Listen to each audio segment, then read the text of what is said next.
Bonjour tout le monde, j'espère que vous allez bien. Alors si vous avez un petit bruit de fond devant, c'est parce que j'ai ouvert la porte de ma bibliothèque qui n'avait pas été aérée, mais du coup il y a pas mal de vent dehors, donc voilà, il y a peut-être un petit bruit de vent que vous entendrez. Nous sommes actuellement le mardi 1er août et je commence un tout nouveau vlog. Je l'ai pas commencé hier parce qu'hier en rentrant du boulot j'avais une grosse migraine. Ce vlog, en fait ces vlogs autour du mois, durant le mois d'août auront tous pour thème en fait le challenge PAL en déroute, puisque chaque lecture que je ferai, qu'elle soit dans ma PAL initiale ou pas, rentrera dans le challenge PAL en déroute. Le but de ce challenge étant, comme je vous l'ai déjà dit dans ma pile à lire, que vous pouvez voir, je l'ai posté dimanche, non lundi, pas hier, je l'ai posté hier.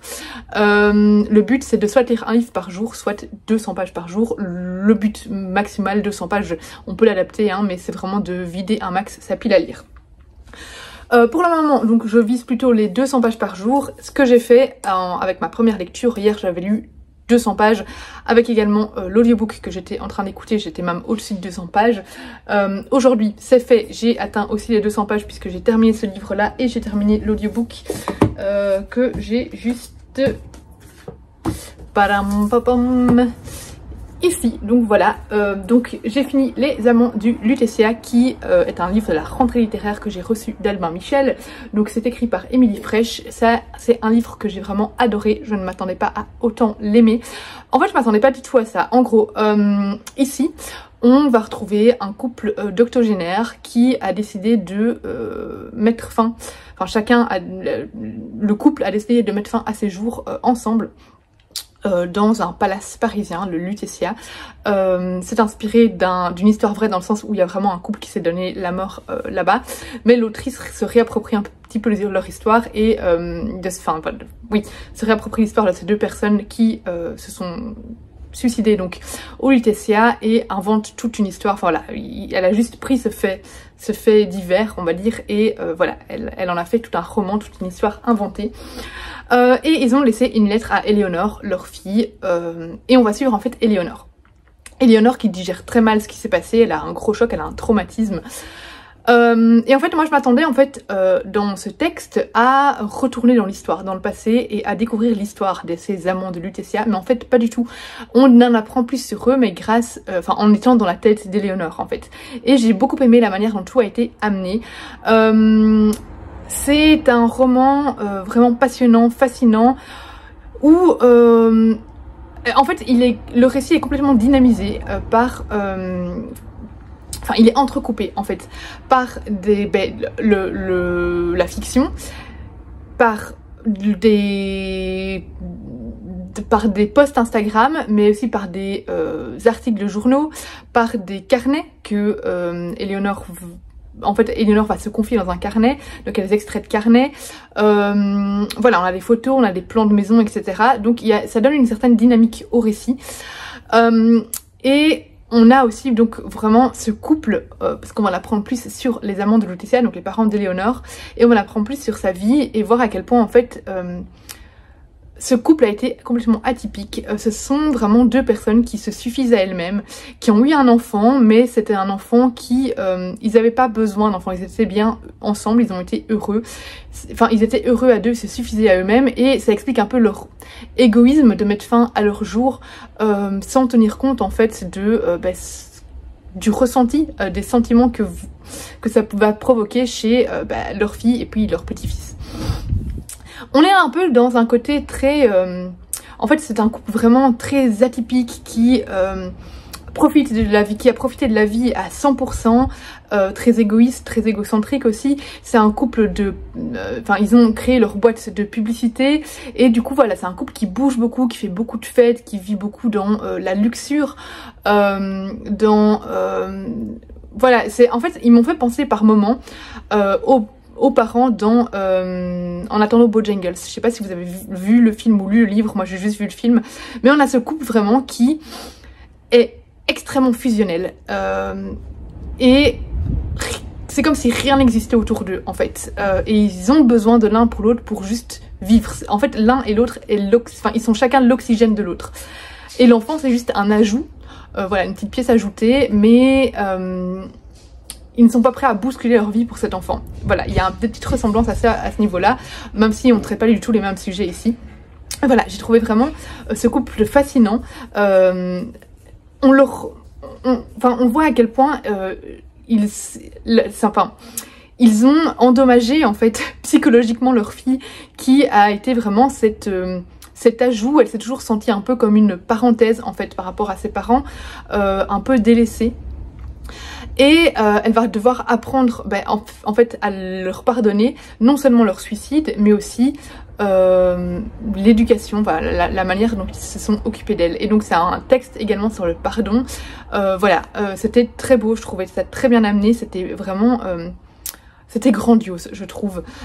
Et en plus, en découle des réflexions très intéressantes sur le suicide médicalement assisté, qui est depuis un petit temps quand même déjà légalisé en Belgique, mais en France ça ne l'est toujours pas, je pense. Donc voilà, ça ouvre aussi à la réflexion là-dessus. Voilà, j'ai trouvé ça vraiment extrêmement bien écrit. Enfin voilà, c'est un roman duquel se dégage surtout beaucoup de vie. Voilà, beaucoup de vie, c'est un hommage à la vie, c'est de ce couple qui a profité de la vie jusqu'à fond, enfin à fond en fait, jusqu'au bout, et qui a décidé de partir, de quitter cette vie parce que voilà, pour leurs raisons, mais ils en avaient fait le tour, ils ont estimé que voilà, ils voulaient partir ensemble. Et voilà, et je trouvais que c'était une très belle histoire. Et j'ai terminé sur Les ailes de la chance de Georgia Hunter. Je vous en ai déjà un petit peu parlé dans le point lecture qui est normalement déjà publié. Je l'ai filmé hier. Donc ici, en fait, on est en pleine guerre 40-45 et on va suivre le triste destin, enfin le triste sort, en fait, la triste histoire de juifs polonais. Alors on va suivre en fait plusieurs membres d'une même famille. Voilà, on a vraiment une cellule familiale ici. On va suivre plusieurs personnages. Certains sont en Pologne, dont d'autres sont déportés, et d'autres sont à la base en France et vont bouger au fur et à mesure du récit. L'autrice en fait a découvert qu'elle a été une survivante en fait, enfin que sa famille a survécu à l'Holocauste, donc que elle aurait pu très bien ne pas exister parce que voilà, ils ont eu finalement beaucoup de chance malgré tout ce qui leur est arrivé, voilà. Mais voilà, du coup elle va apprendre elle a appris, pardon, j'ai du mal, hein, après la journée de travail, qu'elle appartient à une famille de survivants de l'Holocauste. Et en fait ici, je savais pas trop quelle était la part de fiction et la part de réalité. Elle s'inspire vraiment très fort de son histoire familiale. Mais donc voilà, on va ici suivre ces différents personnages dans la guerre 40-45, et voilà, et forcément vous vous doutez qu'il y a des scènes quand même très difficiles et on va subir pas mal d'horreurs. On va être à la fois voilà, dans des camps, on va être dans les ghettos de polonais, etc. Voilà, si vous avez vu Le Pianiste, le film, clairement, il y a pas mal de ressemblances par rapport au film. C'est évidemment un roman très difficile, qui bouscule beaucoup, qui est assez dur émotionnellement, mais c'est voilà, comme toujours avec les romans de la guerre 45, un témoignage vraiment de ce qu'il s'est passé. C'est un travail de mémoire et moi je trouve ça tellement important de continuer à lire des livres sur cette période, bien que j'en ai lu énormément, parce que voilà, un rappel de temps en temps ne fait pas de mal. Et d'ailleurs j'ai encore appris des choses, parce qu'on nous décrit ici, l'autrice insère à chaque fois des petits rappels historiques en fait, et j'ai appris des choses que pourtant j'ai déjà beaucoup lu et j'ai déjà vu beaucoup de documentaires. Voilà, j'ai encore appris quand même quelques petites choses en lisant ce texte. Et outre tous les passages sur la guerre 40-45, on parle aussi de reconstruction et de l'après-guerre. Voilà, de l'impact évidemment sur cette famille, de toutes ces horreurs qui sont arrivées. C'était très beau. Et ensuite, j'ai reçu aujourd'hui dans ma boîte lettres, je ne l'ai pas encore lu, mais je vais le lire je crois maintenant, ce soir on va au cinéma. Mais donc je l'ai dans ma boîte lettres, j'avais Curie Society de plusieurs auteurs, j'ai pas envie de tout lire. Voilà, c'est la maison d'édition qui m'a contactée pour me l'envoyer et j'ai accepté avec plaisir. Voilà, je pense que petit à petit maintenant, les nouveautés de la rentrée littéraire vont arriver. J'en attends déjà au moins 2. Donc voilà, là ils sont pas encore dans ma boîte aux lettres. Peut-être demain, on verra bien parce qu'il y a déjà plusieurs partenaires qui les ont reçus. Voilà, je vais partir aujourd'hui, je pense, sur 2 graphiques. J'aurai pas le temps de lire autre chose parce que ce soir je vais au cinéma voir Oppenheimer. Je voulais soit Barbie soit Oppenheimer, mais mon compagnon n'a pas du tout envie de voir Barbie, donc voilà, ce sera Oppenheimer. Donc je vais partir vraiment là-dessus, et après, je sais pas encore sur quel roman je vais partir. Peut-être L'Initié, parce qu'il me tente bien et je l'ai reçu il y a pas longtemps. Donc voilà, je vous tiens au courant comme d'habitude. Petit coucou du mercredi matin. Hier on allait dormir très tard parce qu'en fait au moment de m'asseoir dans la salle de cinéma, j'ai vu que le film faisait 3 heures. Je me suis dit, oh, 3 heures, c'est long pour moi 3 heures. J'ai vraiment du mal à tenir 3 heures maintenant devant des films, séries, etc. Mais finalement c'est passé tellement vite. On allait voir Oppenheimer. Je vous ferai un avis de la BD que j'ai lue hier, tout à l'heure, parce que je l'ai pas sous la main. Mais voilà, on allait voir Oppenheimer et j'ai trouvé ce film grandiose. J'avais très peur que ce film soit ne soit pas nuancé. C'est un film américain sur une bombe américaine, donc bon, c'est toujours à prendre avec des pincettes, avec un gros esprit critique, mais de toute façon ça c'est pour tous les films que vous allez voir. Toujours regarder qui le fait, surtout quand c'est des films historiques, parce que l'histoire peut être interprétée voilà, de n'importe quelle manière, et bon voilà, donc j'avais un petit peu peur de ça. Et d'ailleurs pendant un moment j'ai vraiment cru qu'on allait partir vers ça, qu'ils allaient dire que la bombe était amplement justifiée, qu'ils avaient raison, etc. Heureusement ça a été quand même nuancé, peut-être pas assez à mon goût, mais voilà. Néanmoins, j'ai appris par après des faits, en fait, des témoignages qui n'ont évidemment pas été mentionnés dans le film, comme quoi ces tests pour faire la bombe atomique ont eu des répercussions incroyables sur les peuples autochtones qui vivaient dans le désert, là où, à Los Alamos, où est-ce qu'ils ont fait les tests, où est-ce qu'ils ont construit la bombe, etc. Mais ça, évidemment, ça n'a pas été mentionné, hein. Mais voilà, bref, incroyable jeu d'acteur. L'acteur, j'ai oublié son nom, mais c'est celui qui joue dans Peaky Blinders. Ça m'a donné envie de continuer Peaky Blinders, que j'ai arrêté après la saison 1. Mais j'adore cet acteur, il joue tellement bien. Puis évidemment, on a Matt Damon, on a celui qui joue, j'ai oublié son nom, celui qui joue dans Hunger Games, le styliste. On a, j'ai oublié son nom aussi, mais je l'aime trop, celui qui joue dans Pearl Harbor, Danny. Voilà, très bons acteurs. Très bon jeu, évidemment ça soulève toutes des questionnements éthiques. On a aussi une pression tout au long du film qui, en fait, je trouve qu'on voit bien l'ébullition des cerveaux de ces scientifiques. Vraiment, on sent cette ébullition constante dans le film. Voilà, c'est toutes ces idées naissances qui bouillonnent de tous les côtés. Il joue énormément aussi sur les effets sonores, beaucoup de boum boum boum boum qui font évidemment penser à tout ce qui est bombe, et aussi la pression, etc. Je trouve que c'était très bien fait. Je suis pas une critique de cinéma, donc je vais pas partir trop dans les détails. Mais voilà, j'ai trouvé ça très intéressant, voir aussi un peu le côté psychologique, voilà, de voir tout ce qui est éthique, parce qu'en final, ils sont tellement contents, les scientifiques, parce qu'ils ont réussi à créer quelque chose. En fait, eux, finalement, c'est plus ça, c'est vraiment un achievement, ils ont atteint un objectif, voilà, et pour les scientifiques, c'est vraiment le fait de... c'est la science avant tout, et en fait, sans penser spécialement aux conséquences par après. Et voilà, évidemment, on a après les politiciens qui ont pris les décisions, surtout Truman, hein, de lancer ou pas la bombe. Donc les scientifiques, ça n'en peuvent rien, mais en même temps, c'est eux qui ont été à construire la bombe, donc quelle est leur part de responsabilité là-dedans? Je trouve ça très intéressant.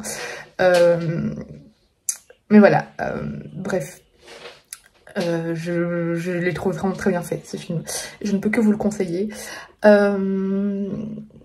Voilà, c'est tout. Qu'est-ce que je voulais... Ah oui, j'ai reçu hier un t-shirt qui m'a été envoyé par Muse. C'est Amoureuse des mots, je l'aime trop. Donc celui-là, pour info, je suis pas payée, mais je l'ai reçu de Muse. Et moi, j'ai un lien affilié mais où je touche pas de rémunération. Au début, je vous avais dit que je touchais une rémunération, ça a changé. Parce qu'en fait, si je voulais vous donner un code promo, alors je pouvais pas toucher un pourcentage sur le lien affilié. J'ai choisi de vous donner un code promo qui est donc Laura Swellings, donc mon pseudo avec un 15 derrière qui vous donne 15% si vous allez sur le site de Muse. Mais voilà, il est trop beau. Amoureuse des mots, je suis trop fan. Il est très simple en plus, donc voilà.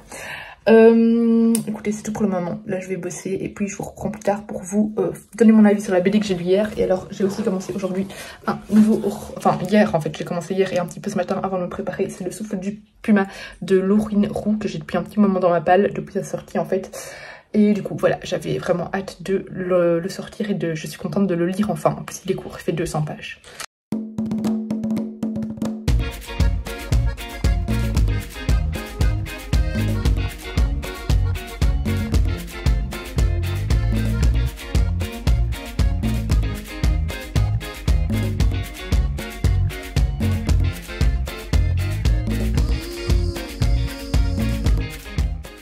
Hello, nous sommes jeudi, il est temps que je vous fasse un résumé de mes dernières lectures, mais d'abord hier dans ma boîte aux lettres, j'ai reçu dans un colis 3 livres, c'est 3 nouvelles sorties de chez 10-18, donc qui sortent il me semble toutes le 17 août, donc il s'agit de Un profond sommeil de Tiffany Tyson, je me souviens plus du tout des résumés, hein. Par contre ici on a Salt de Anne-Hélène Laestadius qui à mon avis était un thriller dans mon souvenir, et ici on a La leçon du mal qui est d'un auteur japonais, ça OVNI phénomène au Japon de Yusuke Ishii. Voilà, j'essayerai de vous en parler le plus rapidement possible.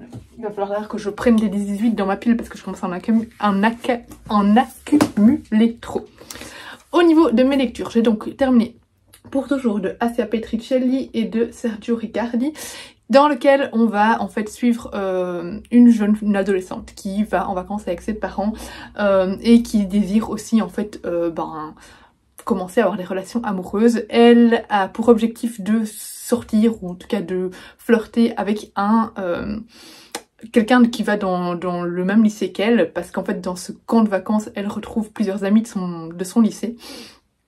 Et en fait finalement elle va développer une amitié slash romance avec quelqu'un qu'elle ne connaît pas du tout, qui est le jeune homme donc sur cette image. Donc ici on a vraiment une recherche de soi, les premiers amours adolescents, l'acceptation de soi aussi, de son corps, la découverte, voilà, la découverte de soi, de l'amour, etc.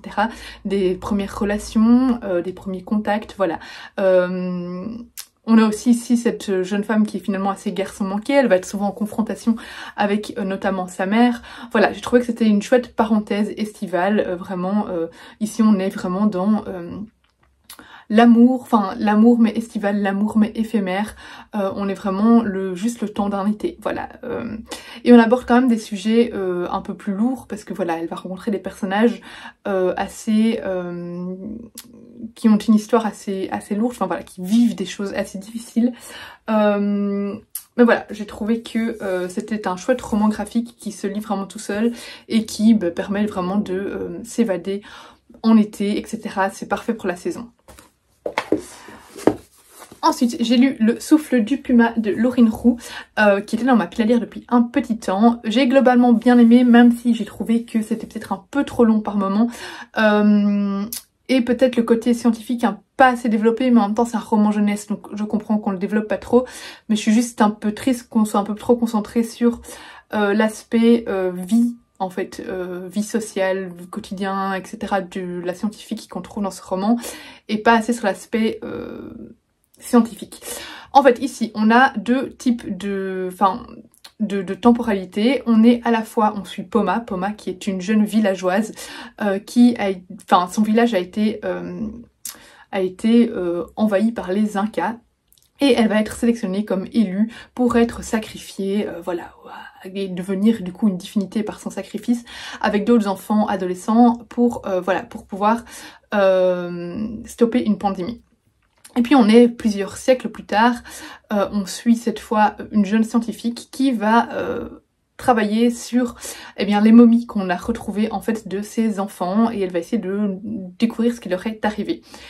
Et c'était absolument bouleversant, percutant, forcément c'est horrible de penser qu'on a fait des sacrifices d'enfants, donc ça permet de découvrir en même temps un petit peu la culture Inca, en même temps s'évader complètement, parce qu'en fait ils vont devoir faire un voyage, donc Poma, de plusieurs mois jusqu'à un volcan, donc ça permet aussi de rentrer vraiment dans cette jungle et tous ces dangers.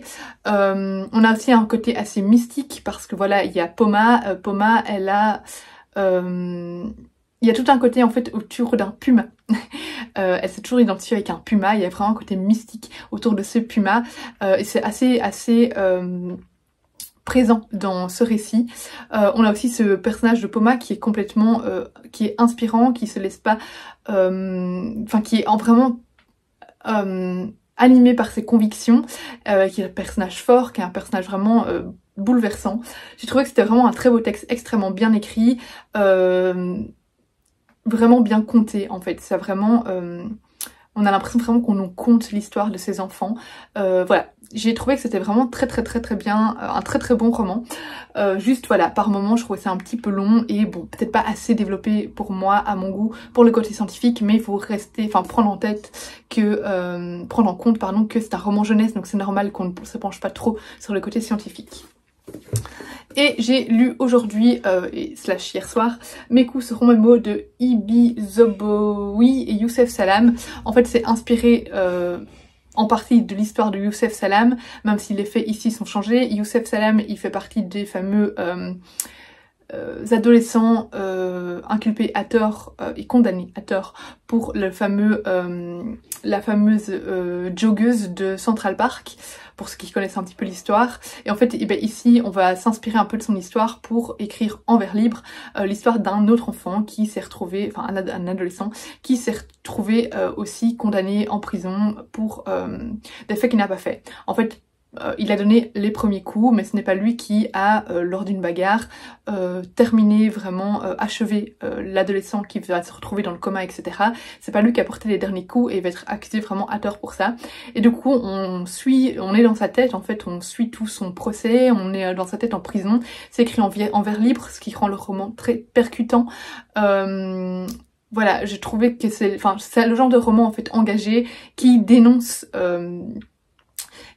le racisme, qui dénonce la différence de traitement en justice par rapport aux noirs, entre noirs et blancs, qui dénonce les prisons aussi américaines, qui, je rappelle, en Amérique, aux États-Unis, le système carcéral est très problématique parce qu'en fait, globalement, la plupart des prisons sont des entreprises en fait, et donc ils doivent rentrer de l'argent, et donc eux, ça les arrange en fait d'avoir des prisonniers.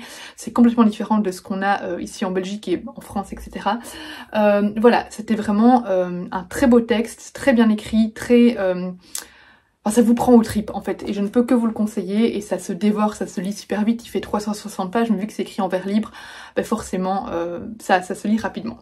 Voilà, du coup pour mes lectures, là maintenant je vais commencer Crookhaven et j'aimerais bien lire aussi Tsunami Girl, donc voilà, je vous en parle dès que c'est fini.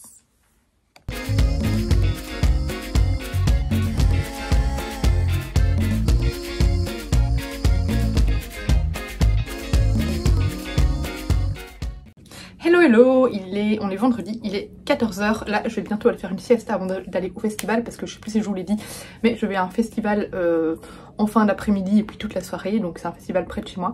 Mais j'ai un gros coup de pompe, j'ai pris congé l'après-midi, donc voilà, je vais faire une grosse sieste avant d'y aller. Du coup, je viens d'aller déposer Enzo dans ma famille pour qu'il passe, de toute façon il va passer toute la semaine chez eux, et comme ça il est déjà ce soir aussi. Et j'en ai profité pour prendre des sushis, d'où mes petites vidéos de sushis que vous avez vues. Et du coup j'ai vu ma maman, elle m'a passé 2 livres poche, elle m'a dit qu'elle se débarrassait de plusieurs livres poche, et elle me demandait de regarder ce qui m'intéressait, je lui en ai pris 2, je lui ai pris Lucia de Bernard Minier et Mon mari, celui-là j'ai vu passer plein de fois, il me tente bien, donc voilà.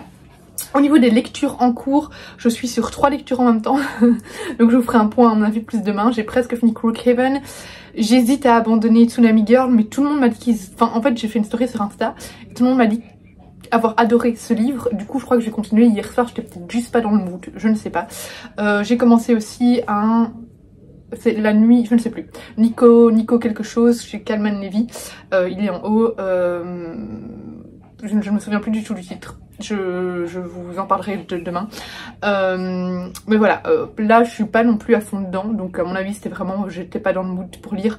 Du coup hier ce que j'ai fait c'est que finalement j'ai commencé la nouvelle saison, j'ai regardé qu'un épisode de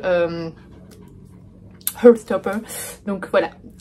Sinon j'ai reçu 2 colis dans ma boîte aux lettres, un que j'attendais avec impatience, en plus on va le lire en lecture commune avec plusieurs partenaires Hachette, donc j'ai trop hâte, mais je vais commencer par celui-ci de Cherche Midi, je l'attendais avec grande impatience aussi celui-là. Trop bien. Du coup ce seront mes prochaines lectures, puisque celui-là je voulais le lire dès que je le recevais, donc je vais le lire dès que j'aurai fini mes 3 livres en cours. Donc il s'agit de Le crime du SS Orient 2C à l'armeur. Par contre c'est drôle parce qu'il me semble que, donc en fait c'est un tome 2, c'est toute une saga, une nouvelle saga de Cozy Mystery qui s'inspire en fait d'Agatha Christie, qui en fait tout tourne un peu autour des romans d'Agatha Christie, etc. Et ils reprennent des noms comme ça. Par contre j'avais l'impression que le tome 1 était plastifié, mais peut-être que je rêve et que celui-ci n'est pas. Enfin je sais pas, bref c'est juste, j'ai l'impression que c'est un autre ressenti. Mais bref, en tout cas il a l'air trop chouette. Et il fait aussi assez estival, donc voilà, j'espère le lire assez vite. Bah, de toute façon, semaine prochaine il sera lu, voire peut-être dimanche, mais vu mes 10 000 lectures en cours, ça m'étonnerait. Et ensuite, nous avons une nouveauté chez Hachette, où je vais recevoir les goodies aussi. Je ne sais juste pas comment je vais ouvrir ce paquet, parce qu'il y a du scotch partout. J'ai donc ouvert le colis. D'abord, on a un trop beau marque-page. Regardez-moi ça, comme il est trop beau. Je vais directement glisser dans mon comment. Et alors, regardez-moi l'objet livre, comme il est canon. Donc, il s'agit de L'Engrange-Temps de Nell Pfeiffer, qui est un objet livre. Mais juste, regardez-moi ce jaspage, regardez-moi ce livre. Et attendez, vous n'êtes pas prêts. Déjà, regardez-moi l'intérieur ici. À la fin. Donc ça, c'est exactement le marque-page. Et alors, regardez, je vais enlever ça pour vous montrer la couverture en dessous, comme il est magnifique quoi. Franchement je suis ultra fan et j'ai hâte de le commencer lundi. J'espère que ce sera une bonne lecture parce que je serais dégoûtée que l'intrigue soit nulle et que le livre soit beau. C'est un problème de lectrice très important. La tenue du Ronquière Festival cette année, je suis en short parce que j'ai peur d'avoir trop chaud, mais j'ai quand même les grosses bottines pour la boue, les chaussettes renard doré qui dépassent bien. Mon kawaii, hein, quand même très important. J'ai mis un pull mais en dessous j'ai mis un débardeur. Je ne sais pas comment m'habiller tellement le temps est à la fois ensoleillé, puis grosse averse, puis ensoleillé, puis grosse averse. Voilà, je suis perdue. Donc écoutez, j'ai tout prévu avec, sauf un pantalon au cas où. Mais tant pis, au pire j'aurai froid ce soir.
Hello, nous sommes dimanche, il est 18h15, quelque chose comme ça, et je viens clôturer ce vlog après ce week-end ultra chargé et ultra fatigant. Puisque vendredi, comme je vous l'avais dit, je suis allée au festival de Ronquière. On a eu un bol incroyable parce qu'on est arrivé à partir de 16h. Il y a une petite douche le temps qu'on se garde dans le parking, et une fois qu'on est sorti de la voiture, c'était fini et on n'a plus de pluie de toute la soirée. Donc ça, c'était trop bien. Voilà, il y avait beaucoup de monde. Mais après c'est l'avantage des concerts aussi en extérieur, c'est que on se sent pas non plus trop oppressé. Le concert de Louise Attaque était génial, j'ai adoré. Ce qui est juste dommage, c'est qu'on l'a pas regardé jusqu'à la fin parce que il y avait Indochine, la scène d'à côté, donc petit à petit il fallait aller jusqu'à Indochine pour essayer de pouvoir voir la scène, sinon il y allait y avoir trop de monde. Et surtout moi ce que j'avais peur, c'est d'avoir le mouvement de foule de la fin de Louise Attaque vers Indochine. Ça allait m'oppresser complètement, donc voilà, on est parti un petit peu avant la fin de Louise Attaque. Indochine un peu décevant. Déjà la scène, je trouvais que le son était pas très bon, on l'entendait pas très bien. Je trouvais qu'en plus c'était parfois dur de comprendre ce que c'est Nicolas Sirkis, hein, le chanteur d'Indochine. disait, il articulait pas tout le temps très bien. Et surtout, il a fait les gros tubes seulement vers la fin, mais avant c'était pas mal de chansons que personne connaissait et du coup je trouve que c'était un peu mort en fait. Alors ceux qui étaient près de la scène et tout ça c'était un peu plus mouvementé, mais sinon c'était un peu, on voyait que les gens s'ennuyaient en fait. Donc voilà, c'était pas... clairement Louisetta qui était beaucoup mieux. Et c'était drôle parce qu'à partir du moment où il a fait ses gros tubes, enfin où ils ont fait leur gros tube Indochine, là tout d'un coup tout le monde s'est réveillé et on a vu que tout d'un coup voilà il y avait de l'ambiance etc. Donc bon... C'était un peu décevant, mais j'étais contente quand même de voir Indochine. Et du coup, hier, mariage à partir de 14 h. Donc voilà, gros week-end. Je suis rentrée à chaque fois à 2 h du matin. Donc voilà, aujourd'hui, c'était journée cool. J'ai terminé un roman, je vous ai en parlé. J'ai continué un autre que je pensais abandonner, finalement que j'ai repris. J'ai joué à la PlayStation. Là, je vais bientôt faire à manger. Donc voilà. Alors, au niveau des romans. Les deux que j'ai terminés, vous savez quoi, je vais d'abord vite vous parler 2 secondes de ma lecture en cours que j'ai failli abandonner. Donc il s'agit de Tsunami Girl. En fait j'ai failli abandonner à 70 pages, j'ai fait une story Instagram et de là beaucoup de personnes m'ont fait des retours et m'ont dit que eux ils ont adoré. Donc je me suis dit le thème m'intéresse, je vois que les avis positifs. Je vais continuer, mais je pense que quand je l'ai lu vendredi, quand je l'ai commencé vendredi, j'étais pas trop dans le mood en fait. Je pense que c'était ça, parce que là maintenant je l'ai repris aujourd'hui. Il m'a fallu une 30aine de pages pour vraiment encore être dedans. Donc à partir de la page 100, là j'étais vraiment prise dedans, vraiment fascinée. Alors il faut se dire qu'aussi à partir de ce moment-là, on a le tremblement de terre. Hein. En fait, pour vous résumer vite fait, en gros ici on suit une jeune fille qui vit de son grand-père au Japon. Elle est anglaise et japonaise, voilà, moitié-moitié. Et donc elle va visiter en vacances son grand-père au Japon et c'est en 2011. Donc forcément c'est en plein moment où il va y avoir le tremblement de terre et le tsunami, d'où le titre. Et donc à un moment on va aller voir, voilà, vivre le tremblement de terre. Et puis il va y avoir tous les passages sur le tsunami. Le tsunami ne fait pas les 400, c'est 470 pages, c'est ça, 420. Il fait pas 420 pages, hein. Le tsunami il fait à peu près, un peu moins que 100 pages. Donc voilà, là maintenant je suis dans l'après-tsunami. Donc j'ai hâte de voir aussi comment ça va être traité. Mais voilà, finalement je trouve ça assez prenant, assez évidemment bouleversant, très triste, hein, surtout quand on a après l'après-tsunami et qu'on voit les chiffres, etc., des morts, enfin voilà, c'est très triste. Et voilà, du coup je trouve ça très bien écrit et on est aussi plongé vraiment dans la culture japonaise.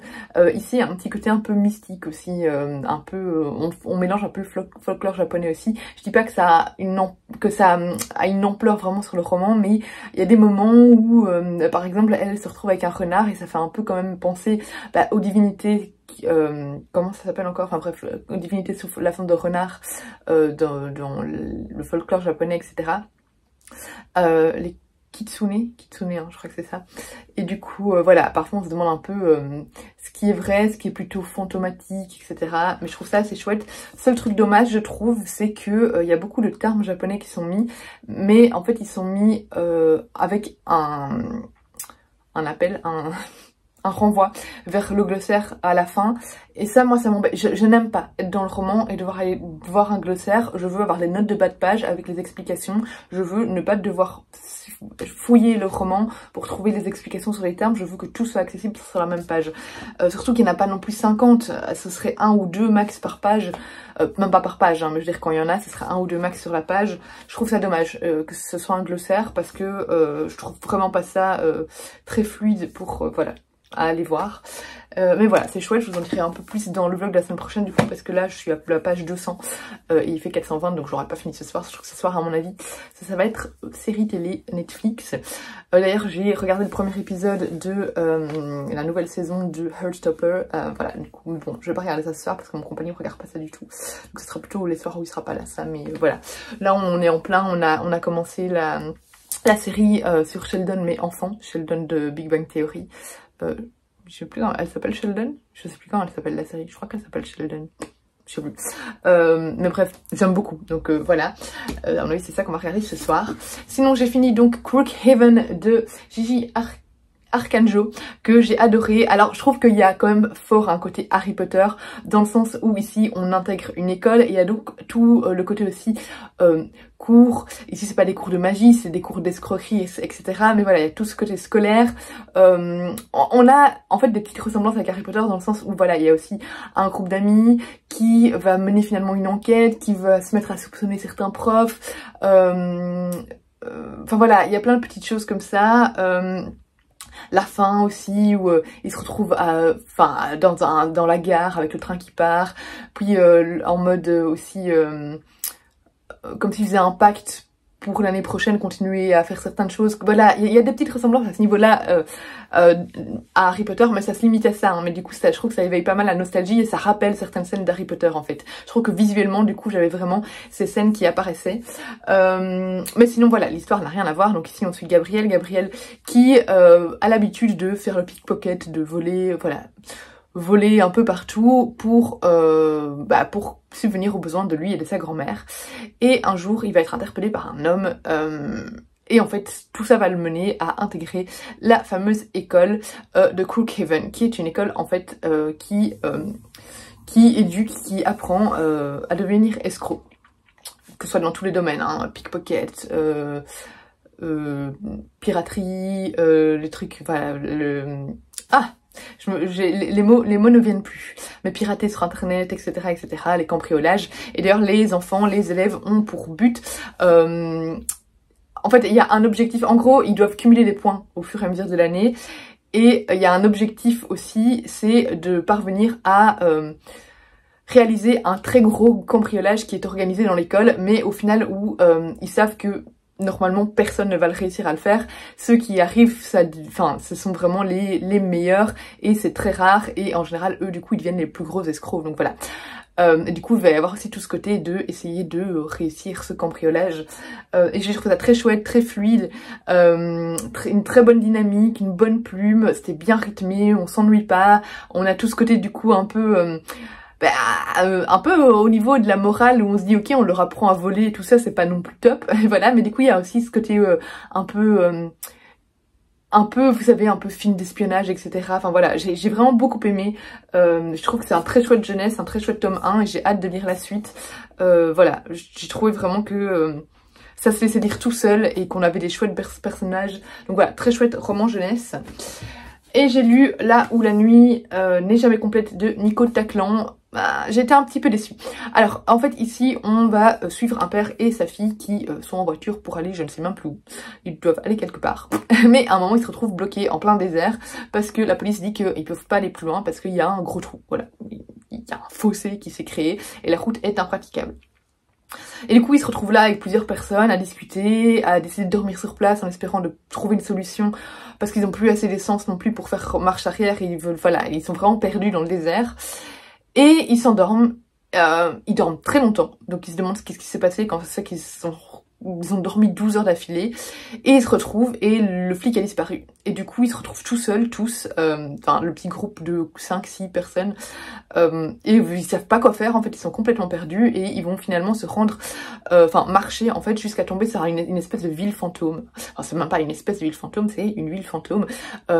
En fait, c'est un ancien site minier et ils vont en pénétrer dans la maison et ils se rendent compte que tout est complètement abandonné. Vous voyez un peu les images, vraiment c'est très visuel hein, au niveau de la plume, les images de ces films de western américains avec les boules qui roulent dans le vent, voilà, dans le désert, etc. Mais vraiment tout perdu, ces villes fantômes, un brin effrayante. D'ailleurs, ils vont vite se rendre compte qu'en fait, il y a une présence dangereuse. Ils vont vite avoir peur, ils doivent trouver des solutions, ils doivent trouver comment se nourrir, ils doivent trouver comment partir, etc. Voilà, c'est vraiment un roman étouffant, inquiétant, perturbant. Voilà, ce qui m'a un petit peu, avec une plume vraiment très visuelle je trouve, hein, vraiment c'était très bien écrit, la plume était vraiment Enfin voilà, c'était vraiment, c'est une plume riche en description. Mais j'ai pas réussi à m'intéresser à l'intrigue. En fait, j'avais vraiment envie d'avoir un roman haletant qu'on n'arrivait pas à lâcher. J'avais envie d'être plus, en fait, prise dans l'intrigue, d'être plus en stress. Et j'ai pas eu d'attachement au personnage, j'ai pas eu d'attachement à l'intrigue, j'ai pas eu d'attachement à l'histoire. Je suis restée très imperméable à tout ce qui se passait. Donc voilà, je sais pas, j'ai pas réussi vraiment à rentrer dans le roman.